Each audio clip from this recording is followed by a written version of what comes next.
Živja družba, spet sem jaz. Današnja tema bo pa, kako se pogovarjati z nami. Zaradi naše situacije se lahko določene stvari precej zapletejo, ne da bi človek vedel, zakaj.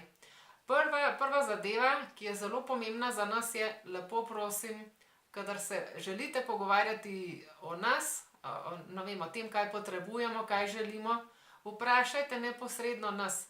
Ker večina nas pač slepih in slabovidnih nimamo težav z izražanjem našega mnenja, želja, potreb, tako da ni treba, da pač sprašujete osebe, ki nas spremljajo, ne vem, naš par, naše starše, prijatelje, direktno nas vprašajte.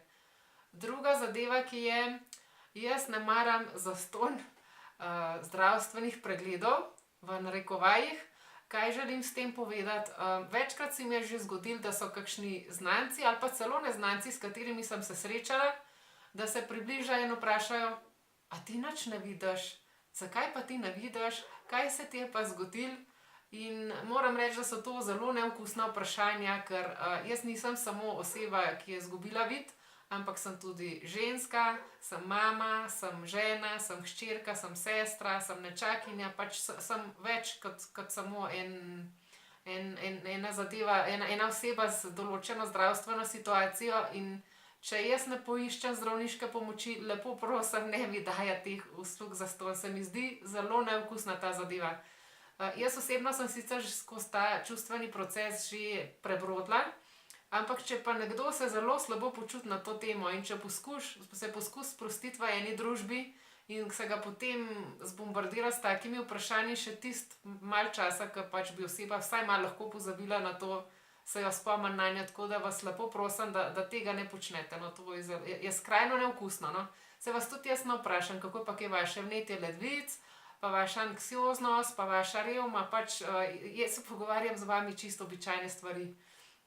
Naslednja zadeva, ki je tudi pomembna, da jo veste, je ta, da pač zaradi naše situacije si ne moremo več pomagati mi s tem, da bi brali z ustnic, kaj vi govorite. Tako da se lahko pogovori zelo zapletejo, če se več pogovorov hkrati dogaja v majhnem prostoru, ali pa če je kakšna glasna glasba. Zelo, zelo težko je pač nam sodelovati v takih pogovorih. Tako da če se le da, ne, pač glasba s sobno jakostjo, ne pa tista, da pač se kar stene tresejo. V taki zadevi pa pač mi ne moramo sodelovati, ker pač ne pridejo informacije do nas. Potem bi pa še vam rada to povedala, da če v primeru, da ste vi slepi ali pa slabovidni, ne misliti, da pač osebe, ki so okrog vas, da vam želijo narediti življenje nemogoče. Jaz iskreno povedano, preden sem sama pač prišla v to situacijo, jaz tudi približno nisem imela pojma, kakšne so potrebe slepe in slabovidne osebe, kako pomagati v različnih situacijah. Res nisem vedela. In tako tudi večina ljudi, ki je zdaj okrog mene, pač se ne sooča dnevno z osebami s tako situacijo. In pravzaprav se tudi jaz dnevno učim, kako si jaz lahko čim bolj pomagam v različnih situacijah. Tako da od ljudi, ki me pač občasno, s katerimi se občasno srečam ali pa samo enkrat, tudi nikakor ne morem pričakovati, da me bodo lahko 100% v vsem podpirali.